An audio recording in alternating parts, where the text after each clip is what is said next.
Ladies and gentlemen, we are back in the building with the best. Let me repeat, the best division in football. Say it every week. Say it again. The best division in football. You want to know why? Name another division that has all four teams that have won a NFL Super Bowl. You cannot do so because they don't exist. So until you can get like us, you ain't on the same level as us. And that's not a speculation.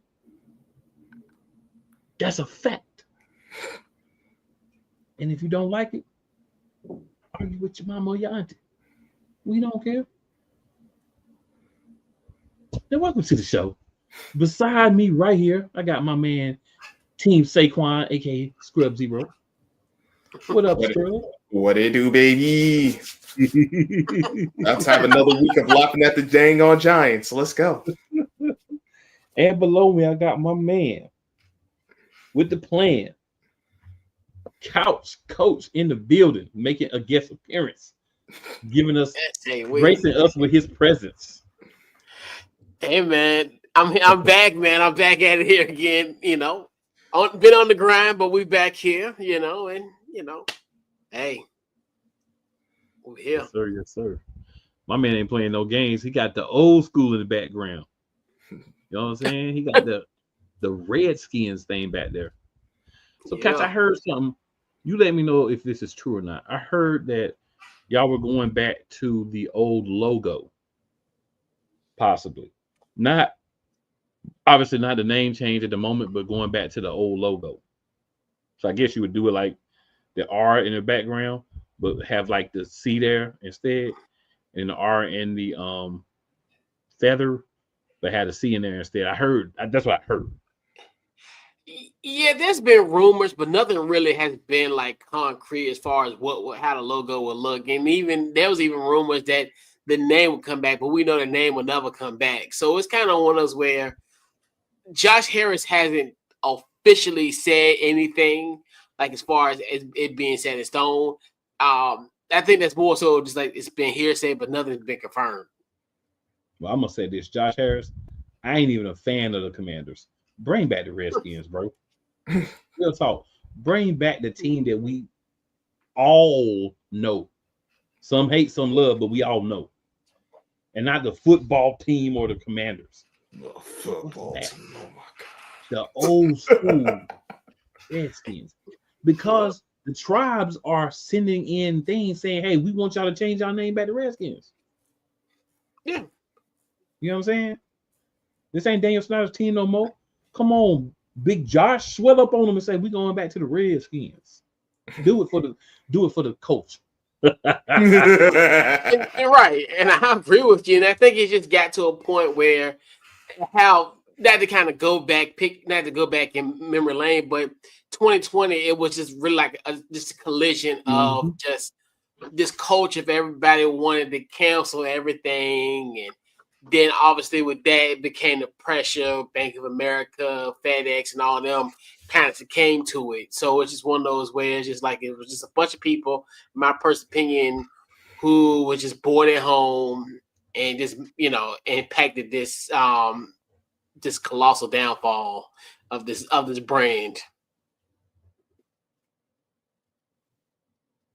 I would have to 1,000% agree.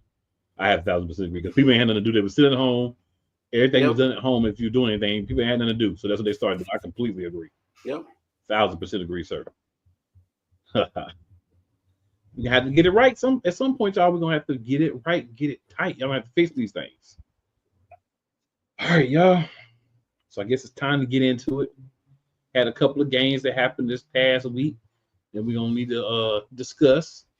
Know that we're gonna update everybody on what's been happening with the playoffs. Playoffs. We're gonna talk about that. And then we're gonna get into the preview for week 16. So here we go. All right, so first on the docket, we go by NFL.com. and how they present us the games. We had the 6-8 now Dallas Cowboys come to Charlotte, North Carolina, where I live, and smack around the 3-11 Panthers 30-14. So a lot of Cowboys fans was like, "Oh, that's how you supposed to beat them Eagles. Y'all mess around and almost lose to the Panthers. Look what the Cowboys did to the Panthers." Congratulations. You beat a team you were supposed to beat. And just because you scored more points and had a bigger margin, you feel good about yourselves. You're still 6-8. But you did win by more points than we did, but you're still 6-8. You know what I'm saying? You won by more points, but you're still 6-8. Last I checked, this still only counted for one game. Right. I mean, I'll take, you know what I'm saying? I'll take being tied for the 12-2. I'll take 12-2 over 6-8 any day of the week. And y'all can have a better win over the Panthers. I'm good with that. You know? So congratulations. It was a trap game for us. Can't trap a team that's already been trapped. So y'all went out and showed that you're not smart because you're winning games when you're already really out of the playoffs. So you're just hurting the draft position. Then you're gonna get more late picks. And you know, congratulations on going out there and showing the Eagles how you beat the Panthers. Yeah. Couch, what's your thoughts, sir? Yeah, I totally agree with you as well. I mean, it's all sometimes it's about matchups, and then also the situation of when you're playing this team, because you can say to yourself, "Hey, we beat this team 40-7 on October the 20th. Do that make us better than the Philadelphia Eagles that beat us November the 14th? No. Does it make us better than the Dallas Cowboys that beat us, November the 24th? No. It is what it is. Kudos to Dallas. I mean, hey, a win is a win. You get a win over, the Carolina Panthers team, who, has improved in these last few weeks. Obviously, had close games against Kansas City, close games against Philly. But hey, it's just kudos on a win. I mean, it's a week by week process. I mean, that's like anything. I mean, plus it all depends on when you play a team at certain points of the season. And Dallas got lucky and played the Panthers this week, last week, and got the win. I dig it. Scrub, Team Saquon. What you got, sir? I mean, the Cowboys did what they were supposed to do. They have a better team. They're supposed to win this game. Cooper Rush actually looked halfway decent for once, 3 touchdowns. So that, I guess that's something. Rico Dottle, I'll give Rico Dottle this. He's playing better. The offensive line's playing better, so he was able to run again. Just a yard short of $150. CD went for 9 and 116, and they forced 4 turnovers. I mean, when you force 4 turnovers against the other team, you should win pretty handily. They did a good job of controlling the game. I know it was looking close. It was close at halftime, but that third quarter turned around. The defense really got going. Adigizua really wrecked some plays for the Panthers, and this pretty much game over after that. So, whoop-de-doo, Dallas! You won a game. You beat the Panthers more points than the Eagles did. Hope this is what it's come to. This was a franchise I was once about championships. It's celebrating a regular season win when they. Man, let's move on before I cuss this sorry team out. Oh my. Yeah, let's move on. So we got analytical scrub, and then we got scrub, all in one thing. I love it. I love it. Unleash. All right. Second on the docket on NFL.com.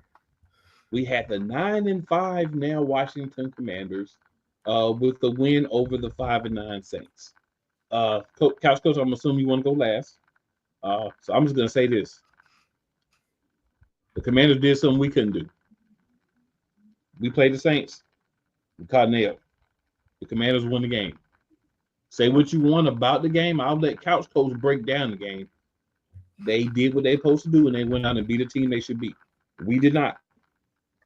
One of the 2 blemishes on our records is the Saints. if I remember correctly. And I believe I do remember correctly. No, I don't. I'm tripping. Y'all scratch all that. You ain't hear none of that. Great job on awesome Commanders and beating the Saints. The Saints are a really weird team, right? Because they play good, but their record is terrible. Because they don't play good the whole game. In that time when they don't play good, that's when you get over on them. And for the Commanders, it was at the end of the game that they didn't play good. And you know, it's hard to win games in the NFL, right? Like we talk a lot about this team and that team and who beat who by how many points and whatever. But it's seriously hard to go out week after week and beat any team in the NFL. You know, even the Giants or the Raiders have won games. These are not teams that are unwinned. They have won games, and they've made games close at times too. So the Saints are another one of those teams, couple more wins, but tough team to beat. But based on their record, you expect to win, and the Commanders took care of business. That's what you do. It's good they got their win this week. You know what I'm saying? Scrub, what are your thoughts, sir? Real quick to your point with it's hard to be a team. It is. I mean, through 15 weeks, we have had no shutouts. It's just amazing. Right. We have not had one shutout. Right. This is like the first time that's happened, at least since they've been keeping track of these kind of stats. So you got to come out, you got to play. Now, the Saints, they're an enigma because, like you said, they play well, but you could get over on them when they're not. That first half, they were. I mean, who was the starting quarterback? This dude named Hayner. He ain't give him nothing. He ain't give him absolutely nothing. It turned around that third quarter when Spencer Rattler got in. Commanders are a good team. Commanders are a good team. They did what they had to do. You do have concerns because you saw some of what you saw in Arizona with the Cliff Kingsbury and that offense. And they got the short checkdowns. They were moving, but then it just grinded to a halt. It wasn't good. Nearly gave up the lead, but they held on all the way till the very last play, which is amazing. So, you know, you get your win. They got to find a way to be more, I'm not even so much efficient, just make some more difference-making plays. Because you can't be playing like this against better teams. Saints have their issues. You can take advantage of them like that. It won't break your back. You take on a team like the Eagles or one of them North teams that's in the playoffs. It will not go as well. So, congrats to the Commanders. I still don't trust Cliff Kingsbury. I think he'll ultimately be your undoing. That's my thoughts on it, pretty much. Oh, Clifford Kingsbury. All right, don't even know how to spell his name right. All right, Couch. Yeah, it's one thing where it's a tale of two halves in this game. You look at the Commanders start off in a 17-0 lead, and well within the third quarter. Jake Hayner is benched, then Spencer Rattler comes in and kind of provides a spark for them. And I think that was a difference in a sense, like say even down to the last play where 2-point conversion failed. And the Squirrels' point where, this offense needs to be a little bit more diversified. I did see where the Saints pretty much kind of held Jaden that running ability, kind of kept him in that pocket. Like as far as, he was able to try to get some runs. He usually had to run to the outside. He had a few plays where he ran down the middle, but the majority of they pretty much collapsed the interior as far as that. So they really kept him kind of at bay, especially considering the fact when you don't have a guy like an Austin Eckler in the lineup. So it's almost like it's a detriment. And like you said, there's no diverse plays, or like you said, big chunk yard plays, as far as big impact plays, and which is really concerning when you have teams like you have, obviously you're hosting the Philadelphia Eagles. You can't have a performance like this that you did on Saturday going forward for this week. So yes, you get the win, but in the same token, this is kind of one of those where, hey, there's a lot to kind of unpack in this win, and it's a lot to kind of learn from this win. Even though even though I wouldn't say it's necessarily feel like a loss, but it's a situation where it's a lot to kind of grow from this opportunity. And now you're playing football. You're playing playoff caliber football at this point, because at this point, do you want to play at Philly three times this year? I mean, because that's how it might be going down that path. So you're playing playoff football going forward. I feel it. All right. Moving on along. Next on the list. I got to see that. I'm tripping on y'all. All right, we got the 9-5 Ravens with a 35-14 victory over the 2-12 Giants. Couch, we're gonna let you go back to back. What are your thoughts on that Ravens Giants game? Wow, my Beltway brethren came to New Jersey and had a statement win. I mean, you look at what Lamar Jackson did, 5 touchdown passes. Like I even said all throughout this week, I think we now need to seriously put Lamar Jackson back in the MVP race. I know a lot of people have kind of brushed him off to the side, even though I think even practice his performance, he still is up for running for the MVP. Just another workman-like, and that's one thing too, coming off a bad, as well. Hey, great performance for them, and that's one thing too, where regardless of who you play, hey, you play the schedule, and you play the schedule. Great job by the Ravens. This one thing, hey, long as you got out this one unscathed, but boy, you have a gauntlet in these next couple of days. So, man, I do not envy my Beltway brethren. I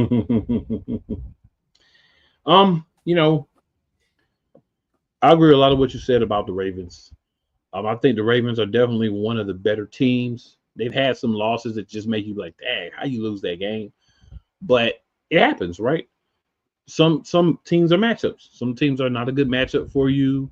You catch teams at the wrong time of the year.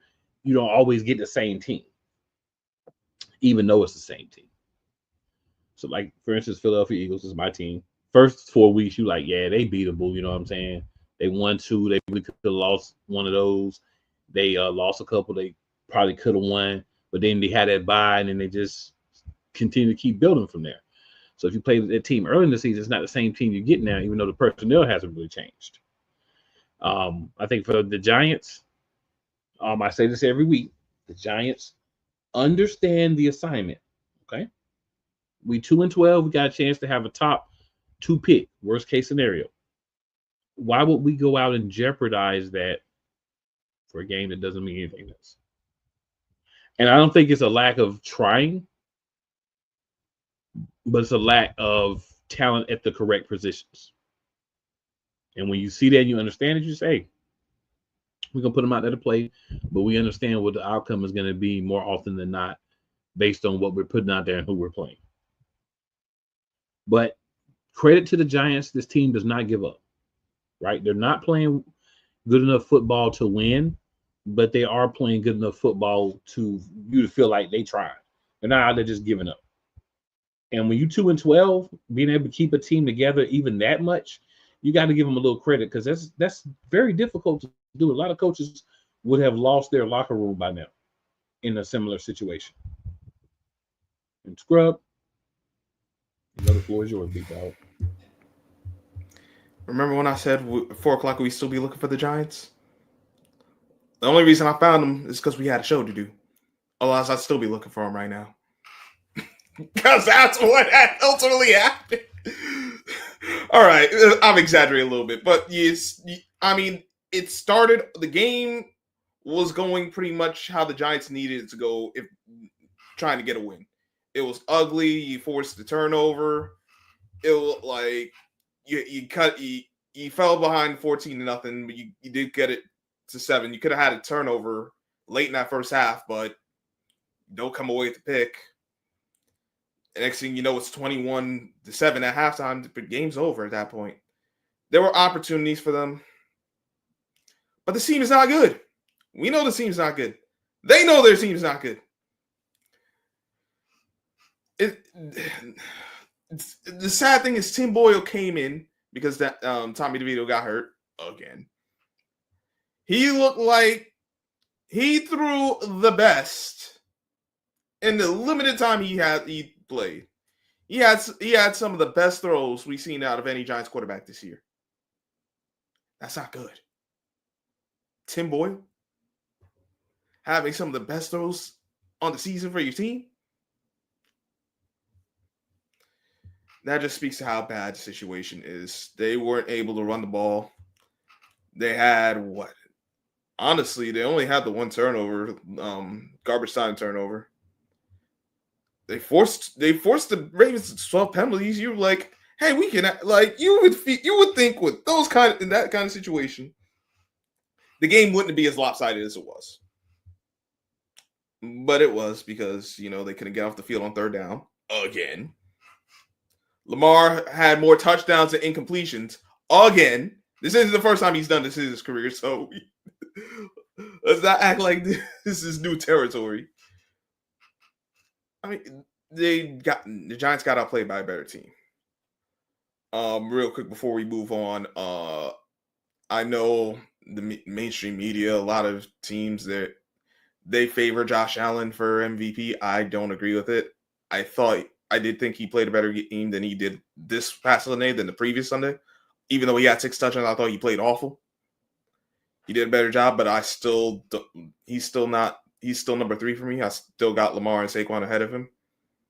Me personally. Probably after this week, I'd have Lamar right now a little bit over Saquon. But yeah, that's just me and how I view it. But yeah, another reason to laugh at the Giants. We got 3 games left. That's 3 more reasons to laugh at them, hopefully. Because it could be 3 more reasons to cuss them out. So we'll see what happens. He's a cold brother on his own team. There's no mercy over here. All right, y'all. No mercy. All right, so last game. 10-4 Steelers, 12-12 Eagles.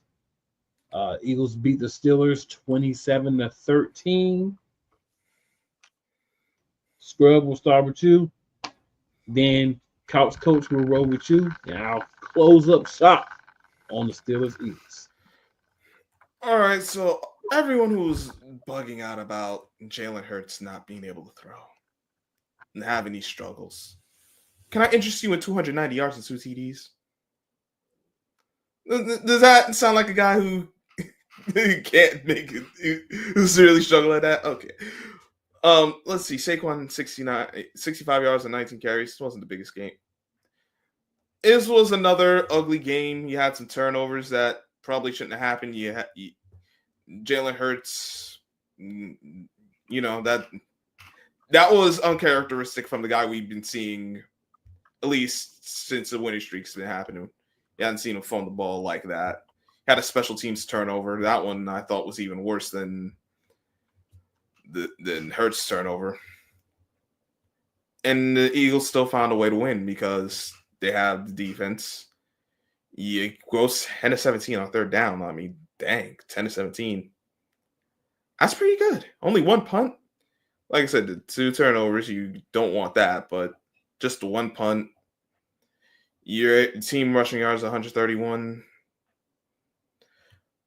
Jalen Hurts got the ball to Devontae Smith and AJ Brown,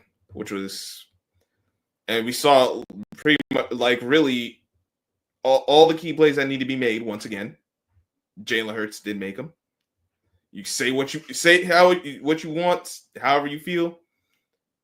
The guy just finds a way to make plays because he has those intangibles that you can't you can't teach it. He just has that.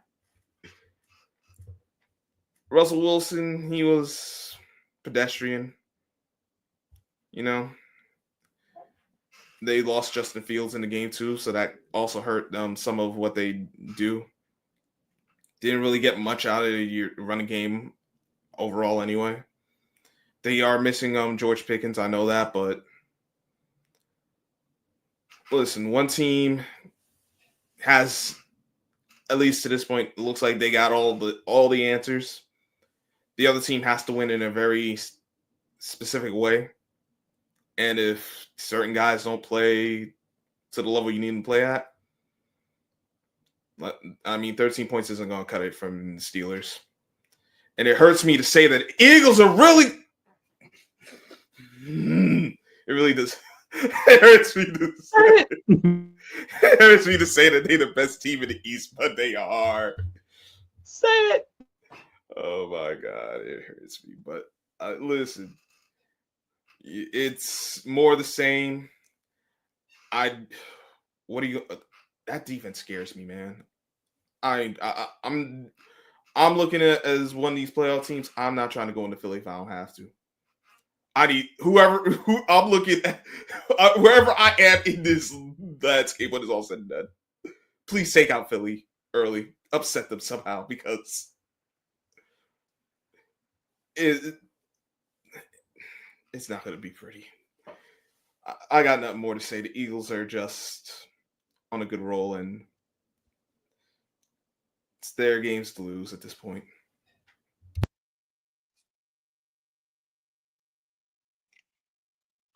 All right, so Scrub, was the when you said it hurts you? Was a pun intended when it said it hurts? No, it wasn't. No pun intended. But it really does hurt me to say that the Eagles are the best team in the East. And speaking of hurts, a great performance as Scrub mentioned earlier. Very efficient, 25 for 32, 290. It's one of the things where they kind of just show like kind of the versatility of this offense. I know a lot of people, obviously, AJ Brown's comments last week about the past game, it came down, it came back to life as if it never really. There was moments where it didn't exist, but you have Saquon Barkley there. So of course, when he is going 100, 200 yards a game, you're just going to ride the hot hand. I think that's what happens with that. So I think that's going to be kind of one of those things where you're going to have that opportunity where you can kind of turn off if you're especially, if you have a game where Saquon goes off, maybe the passing game isn't going to be as efficient because you might have a situation. And like even in this case where that touchdown to AJ Brown was the first touchdown. So that was kind of the catalyst to kind of help build that lead and kind of help put this game, put it in the driver's seat for them. So, so it really going to just depends, predicated on how those games start, but they're dangerous. And I talked, somewhere I was talking to someone about the Eagles the other day, and it's like they've always have had a great running game, but when you bring in a Saquon Barkley, it's almost like, to me, it's like you already had a sundae, but now you have a cherry on top of it with sprinkles. Like it just gets better. It's a better running game and a better efficient run game. So, and then obviously, like you talked about, the Steelers struggles, especially it seems like now when you look at Russell Wilson, that having George Pickens really has affected them. And now you're looking at it, as far as having that go-to, somewhat of a go-to wide receiver with a little hot head, but it is what it is with George Pickens. But yeah, and that's just one thing where even in a game like this, it just shows you like the Scrubs point where this is, they are contenders in the NFC. I know a lot of people, we talk about the Detroit Lions. Obviously, they've been playing great football all year. but even with Philly, with what you got, 10-game win streak at this point? I think it's 10. The 10.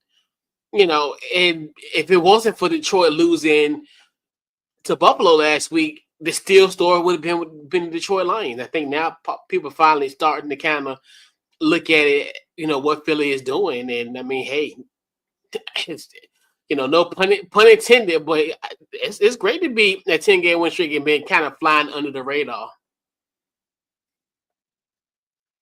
Yeah, I love the fly pun there. Appreciate that. Love the Hurts pun, even though it wasn't intended, as well. I look at this game. Y'all said a lot of things. What I liked about it was we knew going into this game that it probably wasn't going to be a great game for Saquon because historically the Steelers have done a great job of shutting him down. This was actually one of his better, if not his best performance against the Steelers. And they tried to take him out, right? They tried to take him out. They tried to take my boy out a couple of times, but it's okay. We kind of minimized his carries a little bit because of that. Wanted to still give him opportunities. He had a couple he could have broke. He had one where he slipped. I don't know if the guy hit him or not, but he kind of slipped and fell near the end of the game on that last drive.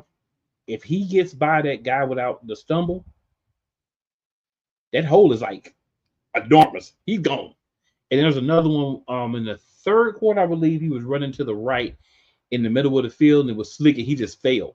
And I'm like, did he get hurt? Like, I was worried that he got hurt, but actually the field was just slick right there, and he fell. That was another one. They expected the ball to go to the left. That was a big hole on the right, but he missed it. And hey, as many of those as he's gotten, at some point he's going to miss them. But it felt like he got some carries, but it didn't feel like he even had as many carries as he did when I was looking up the stats. But which is fine because we relied on the pass game, right? I mean, he had 19 carries. Hurts had 15. Gainwell had another 7. Devontae Smith even had one, even though it was only for a yard. Hurts got a touchdown on the ground. That happens. We got a couple through the air. Smitty and AJ got in the end zone. They both had over 100 yards. Those are the type of games that you want. Calcaterra only had one catch. It was 22 yards, but only one. Saquon had a couple of catches. Johnny Wilson, Jahan Dotson.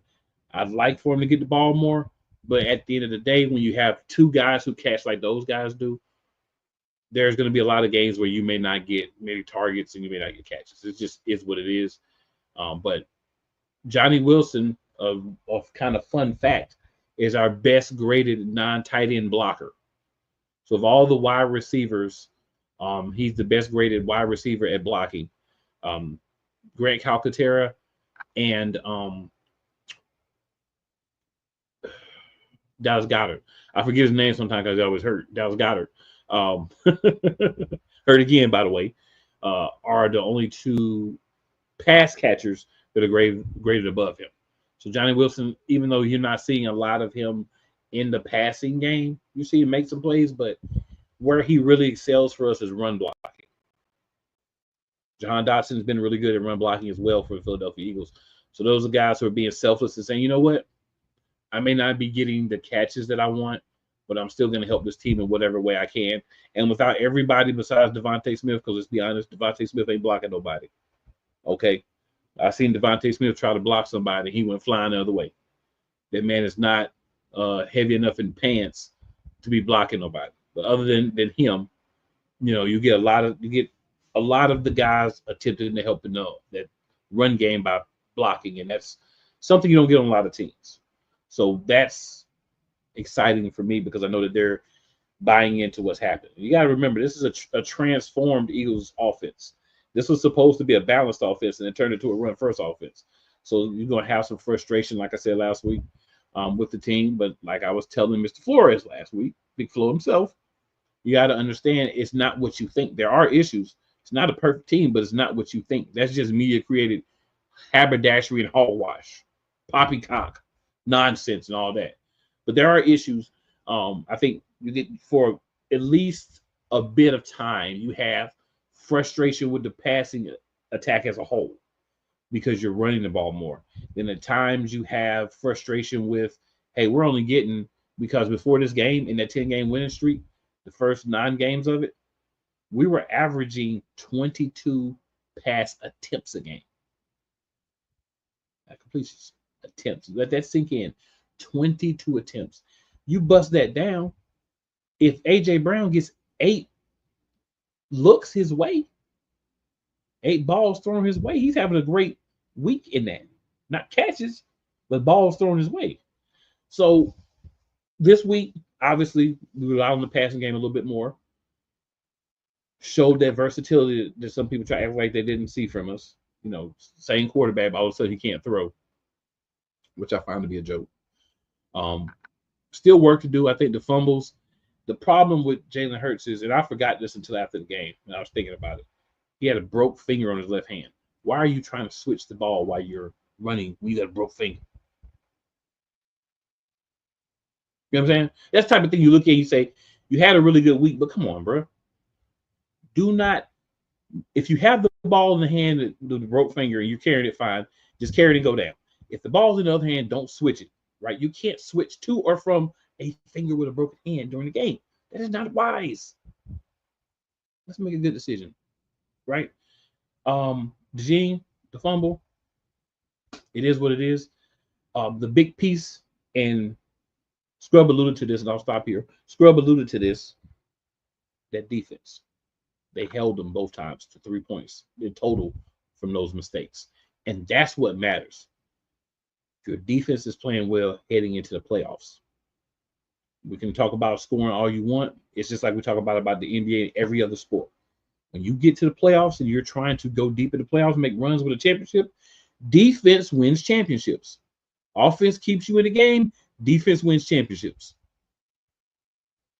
This defense looks like a championship defense, in my opinion. You know, and they just got to keep playing well, keep hitting on all cylinders on the defensive side. And Nick Sirianni, I'm gonna tell you this, friend to friend, pal. Since you're my coach, you're my friend, pal. Okay? If you ever have the audacity, the unmitigated gall to go get in Jalen Carter's face and start yelling about a mistake, bruh, that could get you socked in the nose real quick. You know what I'm saying? Like, and it's not even that you went to talk to him, but you went yelling. Like me, somebody that big, and especially my best defensive lineman, we gonna get at you, but in a different way. Go pat you on the shoulder pads. Come here, man. Look, man, when you're in those situations, bro, think. Don't do anything to jeopardize us getting off the field. I know you went out and still helped us get off the field in the next 3 plays. So good look, appreciate you taking it on your shoulders. I saw Nicole get at you. I want to let you know, be smarter. But instead, you don't go yelling at him. Now, luckily, he was just over there laughing. He wasn't taking it seriously. And then Big Clint. That's a big dude. That's a big man. Big Clint, the defensive line coach, got up in your face like, hey, we'll handle this. You go on somewhere. Dom, take your boy and get out of here. So there's that. And I feel like a little bit, I know I said I was done a minute ago, but y'all know how I am. I feel like Nick just wanted to have something to have people talk about it. Congratulations, Nick. You clearly don't care if it's good or bad. You just want to be mentioned. You did it again. Kudos to you. That's my second kudos of the show. Dallas gets one. Nicky Tight Pants gets one. Good job. Can we trade Nick Sirianni to the Cowboys?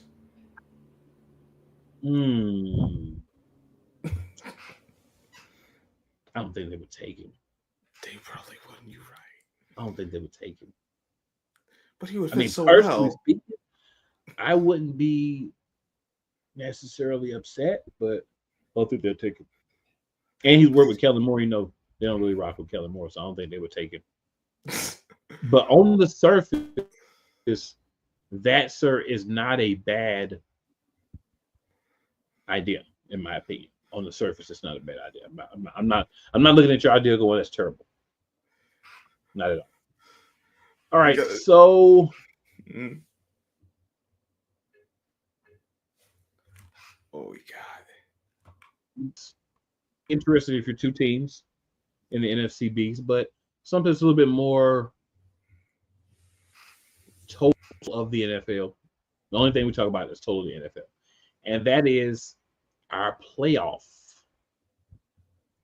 picture right now. Who's in, who's out, who can get in but is not in yet. All that good stuff. So we'll say the best for last. We'll start in the AFC. So in the AFC, 4 teams have already clinched, and that's the 4 teams who, as of right now, are leading their divisions. So we'll go in, obviously, number 1, Kansas City Chiefs. They're 13-1. Week 16, they play the Houston Texans. So that could be an interesting matchup. Number 2, and that's, of course, first in the AFC West. Number 2, the Buffalo Bills. They play the New England Patriots in Week 16. Bunny game for Buffalo. Stat pusher for Josh Allen. They're 11-3. They're first in the AFC East. Number 3, the Steelers at 10-4. They're first in the AFC North. They play Baltimore this week, so that's going to be an interesting game. That could really decide this division because Baltimore is 9-5, and you're 10-4. So Steelers win, they would clinch the division. If they win this, they would definitely clinch the division. But if they lose this game, things could get interesting in that division. All right, and then at 4th, of course, we have the Houston Texans. They're ahead of the AFC South. Steelers, the AFC North. Week 16, of course, they play the Chiefs. And since we're talking AFC North, I just want to point out that the Philadelphia Eagles swept the AFC North. Yes, we did. Yes. 4 L's. AFC North, Philadelphia Eagles. That's what we gave all y'all. Take that. No diddy. All right. So the teams that, as of now, would be in the playoffs. At 9-5, the Baltimore Ravens, second in the AFC North, and they're going to get in. They play Pittsburgh this week. They're going to get in. It's just a question of if it's going to be wild card or if it's going to be the division. And that's pretty much going to be decided this week to an extent. They could still not win the division if they win this week, but I think if they lose this week, it'd be hard pressed to win the division. No, it's impossible. It's over. I just say hard pressed, but I feel you. All right, then we have at 6th place the Chargers at 9-6. They're second in the AFC West. They play Denver this week, so that'll be an interesting game. Denver's, of course, a lot better than most people thought, and I think the Chargers are also going to get into the playoffs. The question is just going to be 6-7, or if they somehow falter and fall out, which would be hard to do just because of the teams that's behind the ones that are currently in the playoff race. And the only other team that's really in the playoff race, in my opinion, of course, is the Denver Broncos. They're at 7th. They're 9-6. They're third in the AFC West.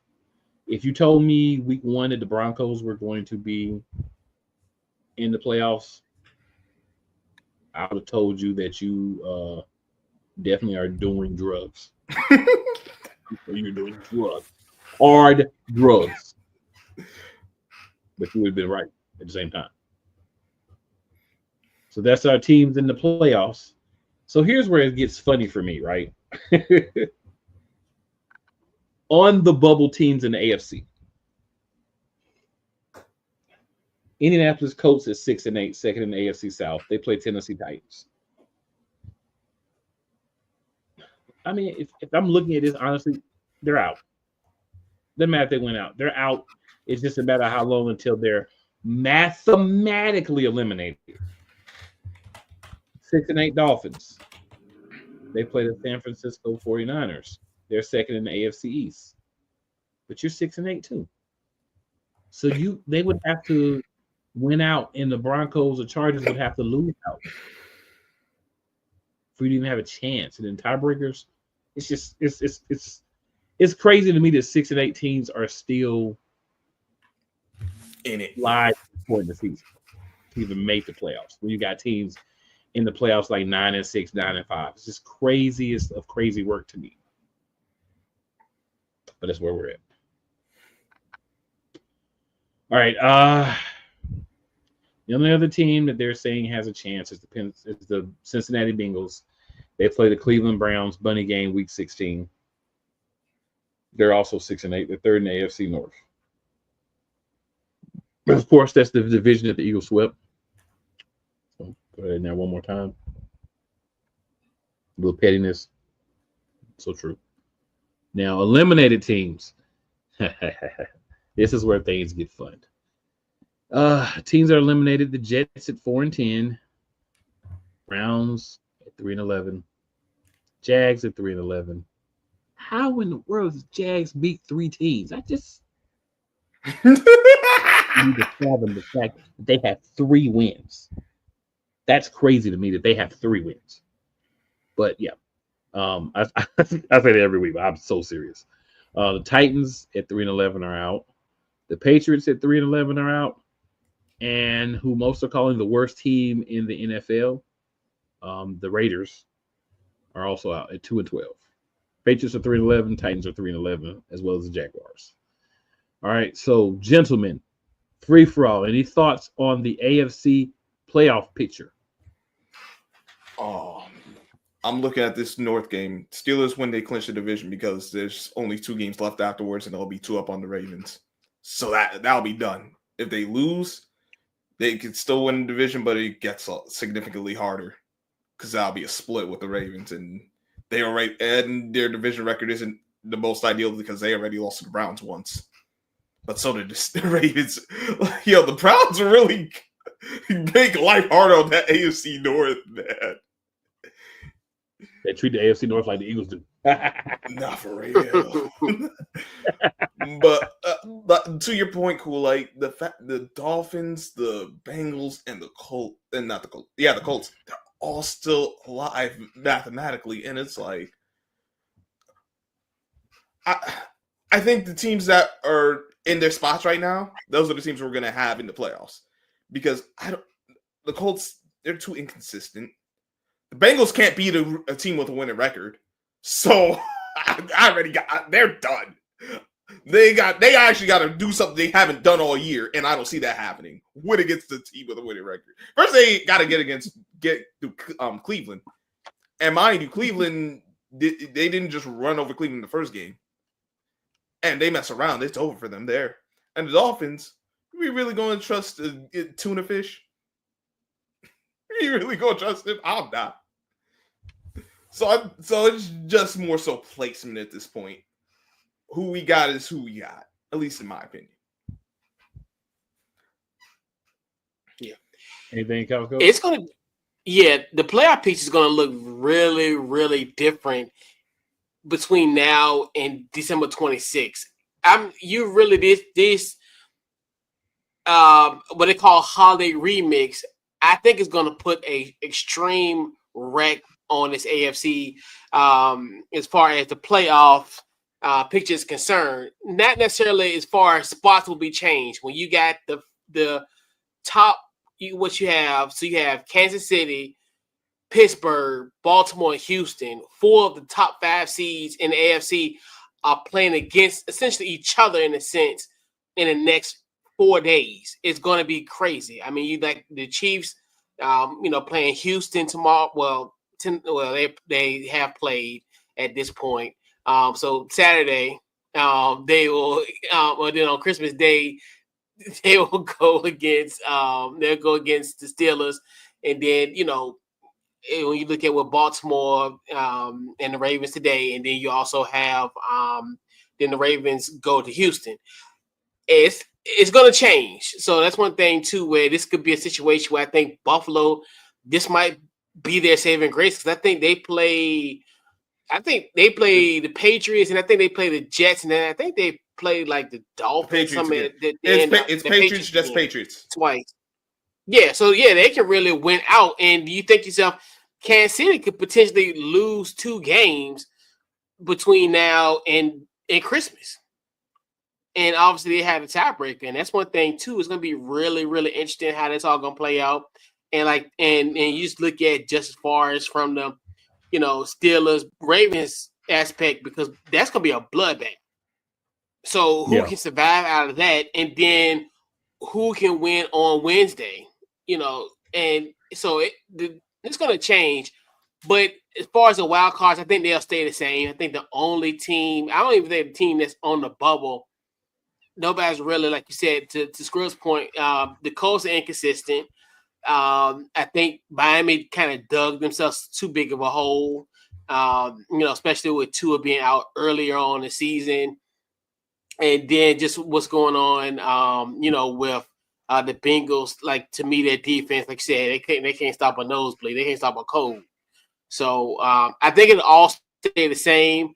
And then obviously with the Chargers and the Broncos last night, Thursday night, obviously with that one, though they kind of stayed in place, obviously they kind of flopped because obviously the Broncos was 6 at the time, and then they moved down to the Chargers. But the Chargers got a great win, considering the fact losing because they lost like 40-17 against the Chargers. And for them to kind of, come back on a short week after losing to Tampa Bay, credit to the Chargers. And, we always just look at the Chargers as a team that the Chargers will always charge, where they'll lose big games. So for them to, get a win, on Thursday night to beat the Broncos, and, because obviously they can't win the West because obviously Kansas City has clinched the West already. So I think it all stay the same, but the chess pieces on the chessboard are going to remarkably change. I know when we come back next week, it's going to be a mess. That playoff picture is going to look crazy. Yeah, that the Chargers did themselves a huge favor, but because of that technically really kept the other the 6 and 8 teams alive because of that win. Right. Well, actually, they were still going to be alive. But the thing is, what it really ended up doing, it really actually made it worse for them. Because now it's not like you could count on the Chargers falling out. That's it. That getting that 9th win with a bunch of 6, nah. And then the other thing, 3 of the teams in the AFC already clinched divisions. Yeah, we can have. It's possible by Saturday's end it could be 4. Or we could still we could go all the way to week 18 to figure out who wins the North. Yeah. Yeah, North is the interesting one. That's for sure. It's going to be fun. All right, y'all. So we're going to flip over now to a real conference. I think a little bit more interested for everyone here. It's going to be the NFC. Yeah. So we'll bust this down a little different for the NFC, y'all. We're going to go through sections. So we're going to start with the teams that are done. So in the NFC, mathematically, right? Mathematically, not realistically, but mathematically, the only 3 teams that have been eliminated are the 2-12 Giants, the 3-11 Panthers, and the 4-10 Bears. The worst team in the NFL, New York Giants. Yes, a lot of people will say it's those Raiders. I will pour dirt on this team no matter what. But, you are in the bottom 2. I think everyone agrees to that. You're in the bottom 2.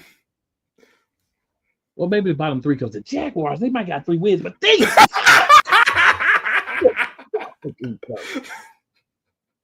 suck so bad. All right. So teams that are still in the hunt, which the first one is crazy to me to begin with. We got the 5-9 Saints still in the hunt. They play Green Bay week 16, so I think after week 16 they're gonna be not in the hunt. We got the 6-8 Dallas Cowboys. They play Tampa Bay. I think after that game they won't be in the hunt.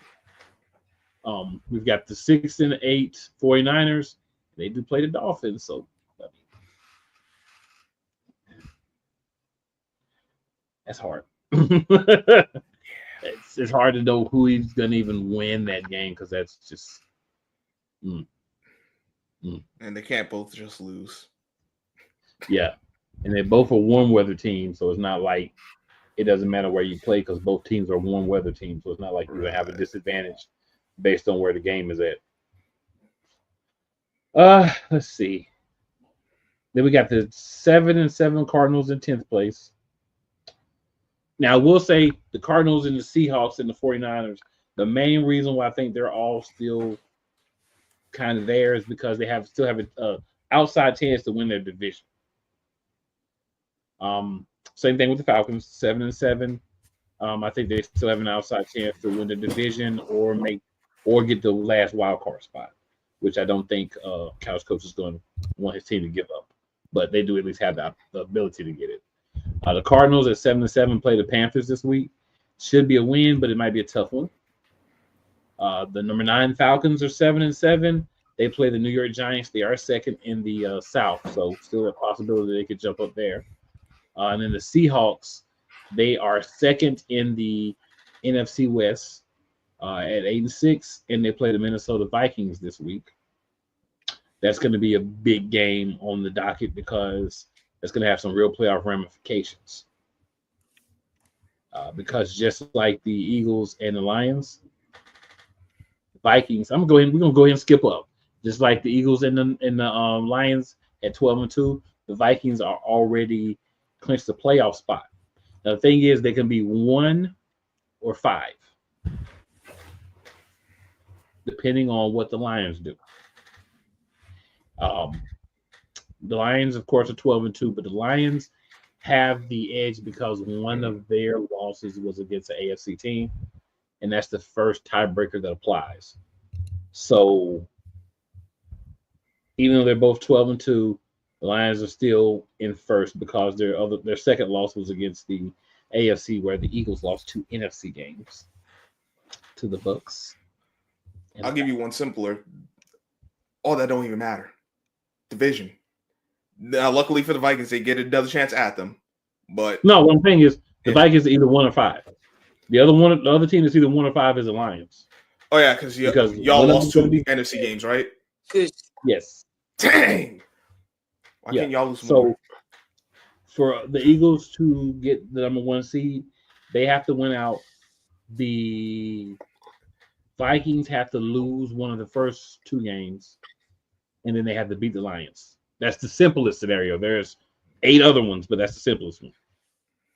Or the same thing, the Lions need to lose a game in the NFC, and then win out the last 2 games and beat the Vikings in that last game. So we need one of them to lose a game and then whoever loses that game also has to be the one to win that matchup for us to have a chance. Basically, you need both of those teams to lose at least one game and y'all win out. Yes. But it can't just be lose a game. The Lions, we either need the Lions to lose a game and then beat the Vikings, or the Vikings to lose a game and beat the Lions, or the Vikings and the Lions to lose a game before they play each other. And we win out. Those are the simple scenarios, but there are some other half-brained ones I'm not even going to get into. Yeah.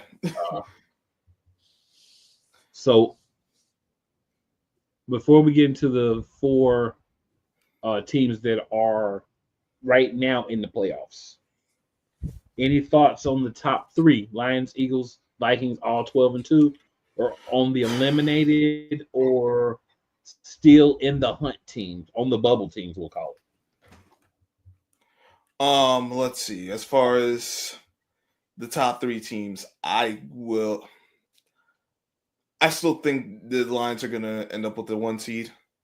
I've been wrong before, so it wouldn't surprise me if they don't end up with it. But I think they'll win out, end up 15-2, get that 1 seed. Y'all will be 2. Minnesota will be 5th. As for the on the bubble teams, I think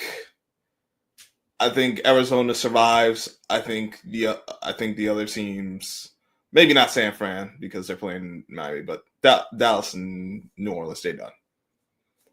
I think Arizona's still the team that'll on that real bubble. Well, the Falcons on the bubble too. I expect them to win, but and the Seahawks. But as Arizona loses, they're done. They can't afford another loss. So Seahawks are in a bad spot too because that loss to Green Bay was big. Yeah, but they're 8-6, so they still. No, I know, like they're 8-6. They could still get in either wild card or still with their division, but I mean, they could have done themselves. They would have done themselves a big favor had they won. And losing that game, yeah, really but hurts. not how that goes. That's been the NFC West this year. You know no, it has, but like when you talk about it being this close, every game counts. You might, if they lose and they end up missing the playoffs, they'll be like, "Dang, we could beat Green Bay. We could have win this game." For the NFC East this year. Well, they played the NFC East, and sadly for the Seahawks, they were one of the 2 They took one. They lost to the Giants. That's one of our only two. That's a game they're really going to kick themselves over if they miss the playoffs. Like, how do we lose to the Giants? Well, you just played them because y'all finished in the same position. Yeah, worked out for. Yeah, I know. Worked out for it. Yeah, they didn't play like the whole division. They better glad they didn't play the whole division. Yeah, we would have swept them too. But and then what? You got the Rams. I think the Rams will. Something tell me the Rams are gonna win that West. We're gonna talk about that. Couch, yeah, we'll get to that. And the Falcons. Well, we'll get to the Falcons. Don't worry. Your Couch. Yeah. Thoughts? It's imperative. I think this is one where you look at the Lions, Eagles, and the Vikings, and their trajectory could be entirely different. I mean, you can go from a situation where the Eagles could potentially be the number one seed, have a bad week, or you might have a Lions team that don't win the NFC North could go to Detroit. I mean, not Detroit, but can go to LA or go cross country to either LA or Seattle and be the 5th seed and almost kind of, could you imagine the Lions going to LA when we thought essentially the road to the NFC was going to go straight through Detroit? And almost kind of a playoff rematch of last year. So it's kind of one of the things. So it's imperative, I think, for Minnesota to go out to Seattle and win because, hey, this is like kind of your playoff preview in a sense. Hey, do you want to go back all the way? Do you want to go out west in 3 weeks? Well, 4 weeks, 3 weeks, whatever, in theory, the second week of January. Do you want to go back out there and play a game on the road, especially considering the fact if you are a double-digit, win team, So I think what's also going to boil down to is either going to be that. So either going to be Seattle or I think Seattle and LA play week 18. I think, and obviously the Lions and the Vikings they play week 18. So one of them games are going to be that Sunday Night Football flex because I think battle from 1 to 5 is going to probably be had potentially if the NFC West hasn't been sold up at that point. I think that might be the matchup. I think the team that is still available, and that kind of still Scrubs. I know he's going to probably allude to it in a moment.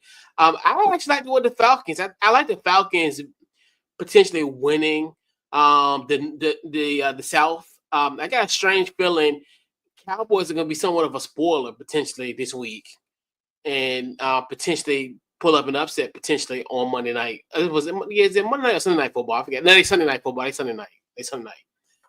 I look at it just from that standpoint. And as far as from the West concerned, I actually like the Rams. I think they're another team almost similar to kind of their run last year. It's almost eerily similar to it where they're playing great football at this point. And like I mentioned earlier, if they have a Detroit kind of avenged last year as a wild card loss last year, and for them and for Detroit to come to the crib and and Jared Goff comes back I say you can say he come back to LA. I mean, in a sense, because he was there for when they briefly. Was he? Yeah, but anyway. But I definitely think they have the legitimate shot. The Falcons can win the South because of just of their schedule remaining. No offense, Scrub, but they got the Giants on the menu. They got us. Sunday Night Football, so I think that could be a roadblock for them. But then they also have, I think they got New Orleans or Carolina to end week 18. Carolina. So I think if they get Carolina, so they can get 2 out of 3. I think they're in position potentially. But I think even though with the Bucks, because the Bucks, their schedule is even more easy because they got Dallas and I think they got New Orleans and then and Carolina. I think Cowboys, Carolina, New Orleans. New Orleans, yeah. So still think the Falcons got a shot more so than anything. But yeah, it's gonna be interesting though. The thing is, the Falcons got to win out and hope the Bucks lose one of them games because the Falcons did sweep them, but if they can't get that even in that loss column, it's not going to matter. But I'm thinking that Washington is going to be the spoiler. I think them losing to Dallas on Sunday Night Football could leave the door open for Atlanta. That's what I'm thinking. I was gonna ask y'all who y'all think was gonna get the last 3 spots, but I don't even need to ask y'all that because y'all already jumped ahead. So fine. Yeah, we jumped ahead. Fine. Well, in third. Does I mention my team? Oh, go ahead. No. I'm saying I didn't do it all because we know it could be the 7th spot. I mean, at this point. Yeah. All right. So the teams that are, as of today, your playoff teams that you'd have to beat to replace, right? We've got at number 3 right now the Tampa Bay Buccaneers at 8-6. They win, they're pretty much in. They may not be mathematically in, but if they win, they're pretty much in. 4, we've got the Rams also at 8-6. They have more work to do. They play the Jets.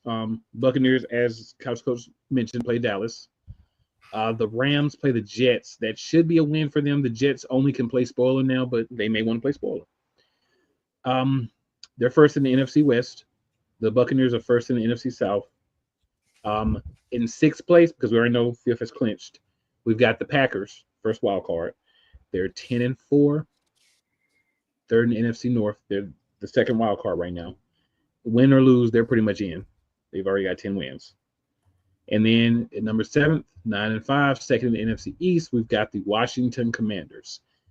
So when I look at this, I think the only teams truthfully that have a shot are the Seahawks and the Falcons.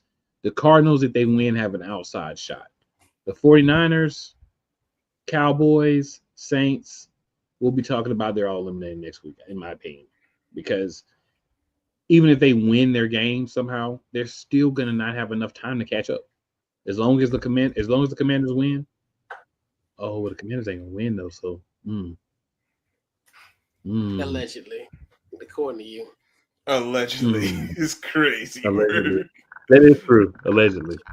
I'm not Nigradamu. I don't know who's actually going to win, but I don't believe the Commanders are going to win this week. But if they do, they pretty much locked themselves up. Essentially, the Commanders get to 10 wins. They're pretty much going to be in. Whether it's this week, whether it's next week, they get to 10 wins, they get one more win. And I'm very confident with saying that they're going to be in. I think they're going to be in. But there's that. So those are your other 4 teams. You've got some divisional battles, as we already talked about. The Buccaneers, the Falcons are still there because they have swept the Buccaneers, but everybody else is whipping up on them, so they've only 7-7. So they've got to win one more game than the Buccaneers in this last 3. And they do have the Giants this week, but the Buccaneers do have the Cowboys. I know why some people believe the Cowboys going to play spoiler. Tampa Bay has a really good defense. Yeah, so that could be an interesting game. The Packers play the Saints. So that's I need to keep ahead of the Commanders to make sure I keep my spot in 3rd. I mean, it's 6th and not be the 7th seed and have to play the Eagles in the first round as of now. So they've got a lot to play for too, the Packers and Saints. That's going to be another good game. You know, I think the Saints are going to be eliminated finally after this week. Well, it should already be in. Commanders and Eagles, that's going to be an interesting game. We know who I think is going to win. We know we think Couch Coach thinks going to win, but that's going to be a good game. That's probably your best game in the NFC. I mean, you could go Seahawks and Vikings if you wanted to, but only one of those teams in the playoff. But the other one's trying to get there. So, 2 really good matchups coming to y'all from the NFC definitely this week coming up. Absolutely. Yeah. Y'all, any thoughts on who's going to be the teams in 3, 4, 6, and 7? Oh, okay. Which quiet is kept. Both of those, if the playoffs ended today, are 2 wild card matchups. Quiet is kept. 2 versus 7, Washington and Philly, and 3, 4 and 5. Seattle's not. Seattle's not in. Still, Seattle would just be outside. And that's it's gonna be y'all with Seattle. I think the Commanders will ultimately hold on to that 7th spot. So that means for the West and the South, their only ways to get in the playoffs is through winning the division. Mm-hmm. Which that's what. If Michael Penix had started earlier in the year, I would have picked the Falcons to win this division. My man said to say, like, if Michael Penix had started the year, like, had he even started a few games earlier, I'd be like, yo, the Falcons are going to win this division. I think he's getting in too late. I think the Bucks are just rolling too much. I think they're going to end up with 11 wins. So, too little too late for the Falcons. I think the Rams are going to hold on. Cardinals losing the 2 games to Seattle just put them behind the 8 ball. And the Seahawks, I just think they're going to fall short. So that would be Lions, Eagles, Rams, Bucks, division leaders. Then the Vikings, Packers, and Commanders, the wild cards. That's what I got. But, I could be wrong. There's a lot of football left to be played. We've seen crazier things happen. Agreed. What about you, Couch Coach? Yeah, I think it's going to primarily stay the same. I mean, like you said, in fact, I think, like you said, the Bucks. And I kind of agree to almost a kind of scrub point where I think once Atlanta lost to Denver, when I think Kirk Cousins had like 4 interceptions in that game, was maybe about 3-4 weeks ago. Yeah. I think that's when they kind of should have done something then. Like you said, now, it's kind of, I'm going to say it's not too late, but it's kind of one of those where it's like, hey, at least he could have had some more experience, especially to kind of build up for this situation. You get the Giants, and then now your second start is going to be on the road on a primetime game that pretty much you'll be fighting for your playoff life, because at that point, I think whoever loses that game is damn near eliminated, regardless of kind of the circumstance in a sense. So, and then also, they should have started him a little earlier, but I think it's going to primarily stay the same. Like I still think the Rams off to a hard start. And that's another one where we are always, it's weird this time of year. There's always some type of team that we never think was gonna win a football game, and they win. Like I have a strange feeling about this Jets game too, in a weird way. Like that they can pull out, especially everything that's going on with the Jets. With Woody Johnson's son is, in his dad's ear about Madden ratings, trading, Jared Judy because he's a 76 in Madden, and all kind of this craziness is going on. Then obviously with the Ryan Clark and Aaron Rodgers beef, it's in a weird way. And so it's kind of one of those where this is the perfect storm of that they could potentially win this game against the Rams. But I still think they hold put. Like I said earlier, the Rams remind me of kind of how they were last year, where they kind of stumbled out the gates in the beginning, and now got hot at the right time.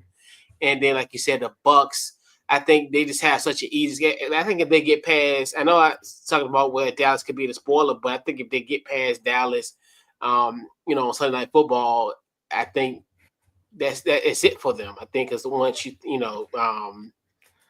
much gain in the ground for the Falcons, but yeah. Now the one thing I'm worried about the Bucks. It's not even this game. It's against the Saints, because the Saints always play them well. Yep. That's the one I'm worried about, but that still means the Falcons got to win out, and you're asking a lot. That's why I said if they just started Penix earlier. Yeah, and the Rams. Sorry, real quick. The Rams are not losing at No Life Stadium because F the Jets. They're trash too. Sorry, football, New York, another year. Tell them how you feel. Like you're holding back. I said this from like week 1. We get another year of sorry football, New York, and true to form, that's what we gotten. We don't claim Buffalo. They Canada. The Toronto Bills. All right.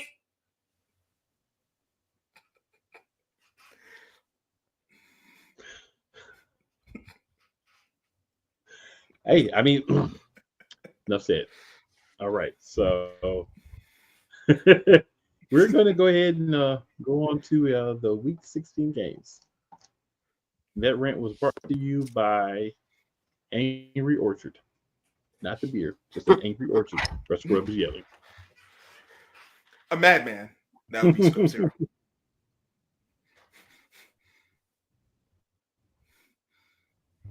The madman.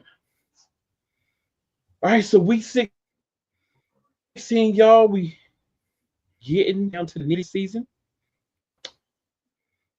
We got Thursday games. We got Saturday games.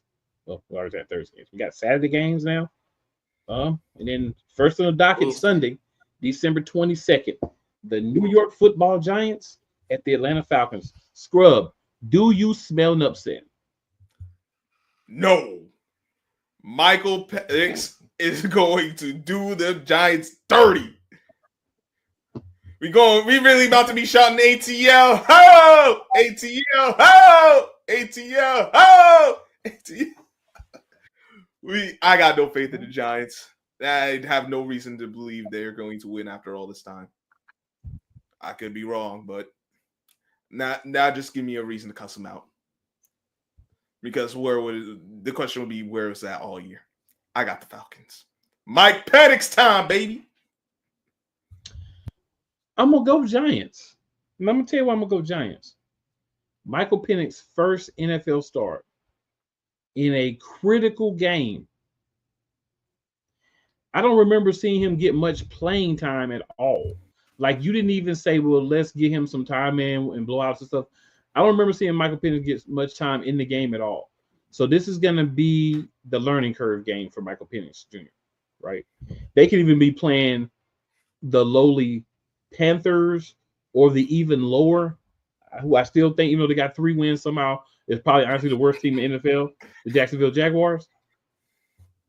And I think Michael Penix will still struggle and lose because it's his first start, right? He doesn't have the understanding in game of difference in speed of the game, how fast dudes are going to close, how tight windows are, all those things that you don't get until you have game experience.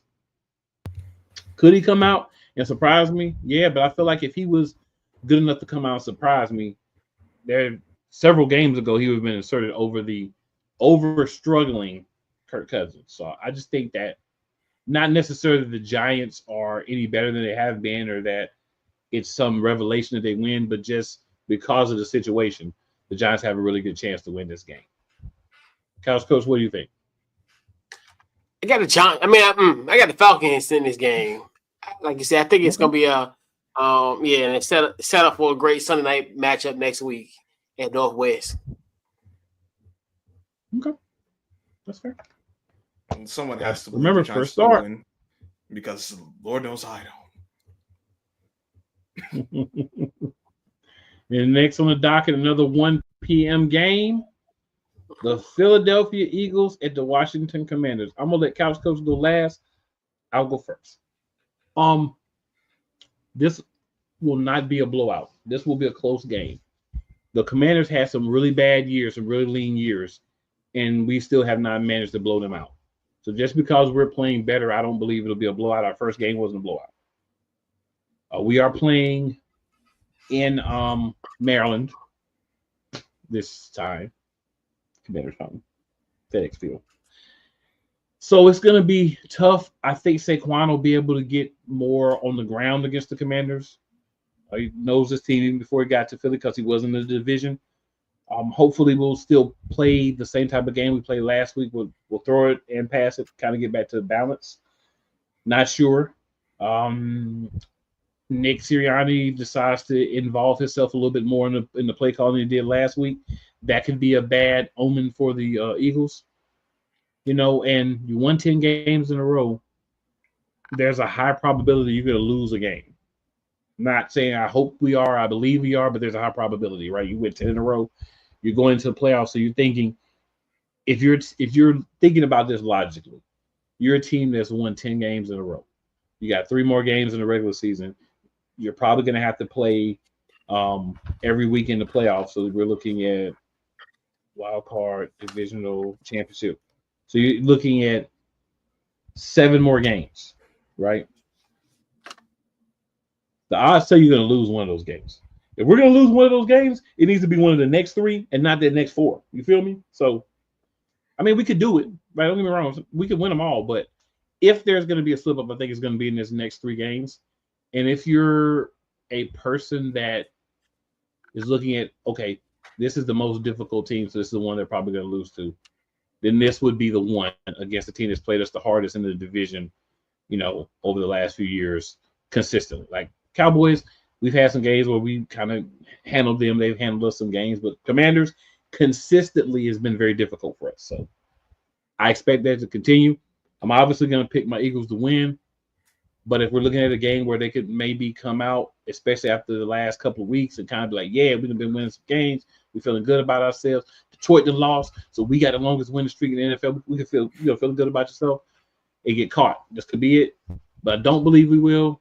But again, there's going to be one. It's either this or week 18. We're sitting a lot of the starters because everything is locked up, good or bad. Scrub, what are your thoughts? Here we go. See this name? Team Saquon. Saquon gonna have a monster game. You know he good for one of the monster games against Washington. I think this is gonna be that game. That's fair. And with that's going to propel Philly to beating Washington. They're gonna be like, dang, they're really gonna be so like, we hate the Giants. Should have just kept him. Like, yeah, you got rid of him. Now we beat y'all, but we can't beat the Eagles because they got him. Yeah, but beyond just Saquon, I do think that your defense has gotten stronger each week. Y'all did a good job in a few weeks ago. I think you'll do a good job again. Offensively, just ride Saquon. And then special teams just don't have any of the mental or physical mistakes like the turnovers. Keep the turnovers down. Don't have the mental mistakes. But listen, Washington could easily win this game because their path to victory is kind of going to be the same thing. They're going to need a defense to step up. They're going to have to trust in their run game. You're going to need a big game from Brian Robinson if you're going to win, if you're Washington. And then you're going to have to use play action off of that. They can't just be Brian Robinson can't go for just 65 yards on 90 carries. Or 20 plus like that. If he's stuck on 65 yards with like 20 plus carries, Washington's going to lose. He's got to get going somehow, some way. And that'll get that because he's the key that gets it all open up. Y'all need some difference-making plays. But I don't think y'all going to get it done. Let's go, Saquon!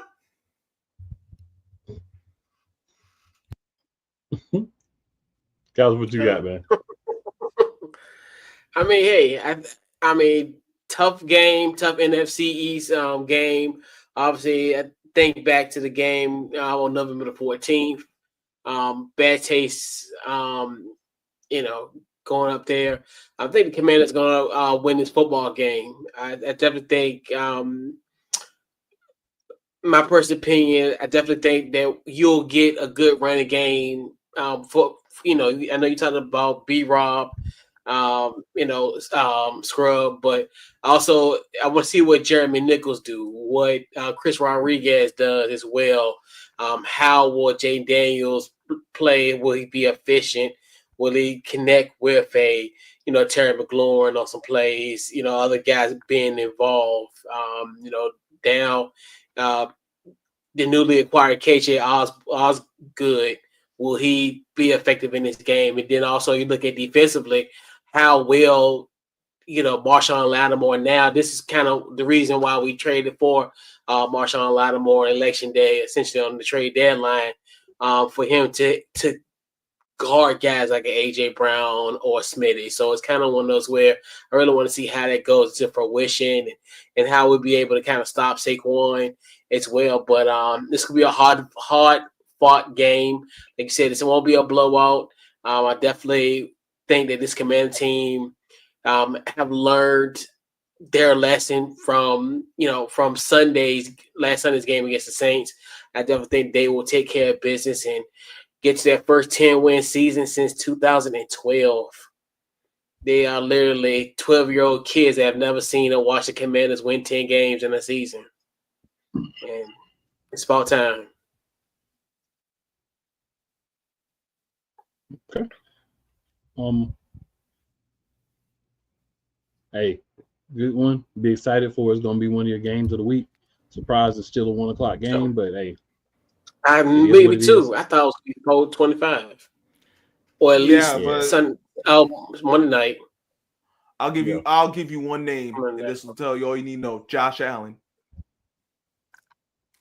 That's the league's prerogative, allegedly, but we know what it is. We don't need to pretend. And it will close out 8:20 p.m. Sunday night. The 8-6 Tampa Bay Buccaneers at the 6-8 Dallas Cowboys. I'll be quick. I think Dallas goes out, gives their best, looks good, but Tampa has something to play for. Dallas is just one to play spoiler at this point. But I feel like I get playing spoiler, but when you're a Tampa Bay team, it's like we can still try to make the playoffs, but we got to win games against teams we should beat.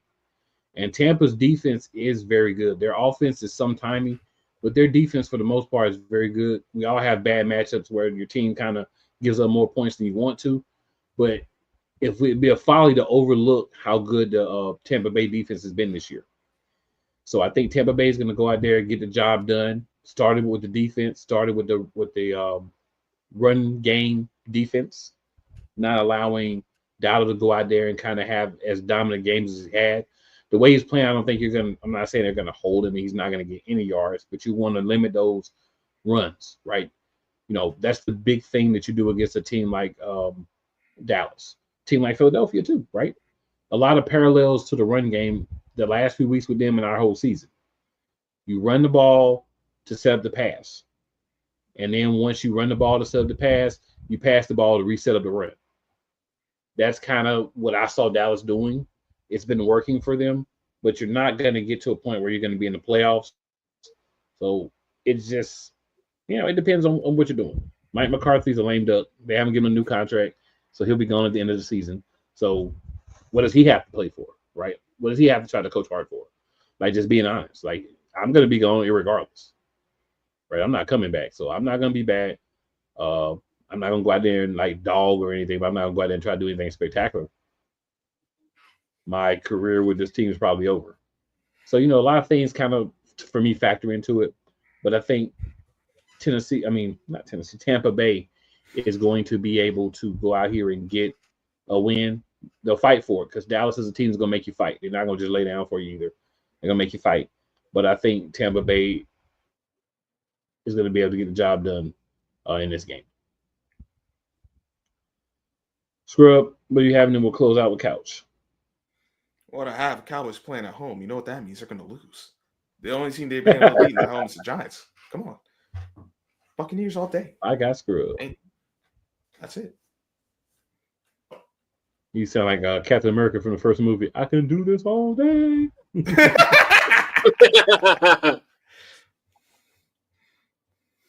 What about you, Couch? Yeah, I know I talked about earlier as far as the Cowboys being spoiler. I mean, it's a possibility, but it's head versus heart. My brain telling me, man, it's Buccaneers. And my heart telling me Buccaneers as well. Both of them telling me, yeah, Buccaneneers. Kyle said head versus heart. The one thing we can all agree on is that the Cowboys going to lose. For sure. Because they've done enough to get they're in that bad mid area where you don't really want to be at, and they put themselves there. Right. So kudos to them for that too. But good people, we have arrived at the end of our dalliance with sports for the evening. We appreciate everybody who watches the show, shares it, likes it. Hey, even though it is a pre-recorded show, feel free to leave comments on there as well. Keep things rolling in the chat and make it happen because everybody's watching can still see those comments. All right. Make sure you tell 4 people that like you, 4 people who don't. Just because they may or may not like you, I guarantee they'll like us. And it is the holiday season, so quick switch up. Make sure you're checking on all of your friends, loved ones, relatives, whoever that have lost people during the season. It's a very difficult time. A lot of depression for people, a lot of just down moves, not really being in the season, and hate to take it to the extreme, but you'd rather spend 15, 20 minutes on the video chat or a phone call or stopping by if they're close than needing to go put on a black suit or a black dress and say goodbye for the last time prematurely. So think about them, help them out, help them keep themselves up throughout the season. It's all about good vibes and positivity, but there's another side. So let's try to keep people away from it as much as we possibly can. Any last words, gentlemen, before we out of here? We're going to keep pouring dirt on them dang on Giants. Knew that was coming. Knew that was coming. All right, well, we're out. We will see y'all back next week with the outcome of the battle for the East, as well as the rest of the divisional games. And we out.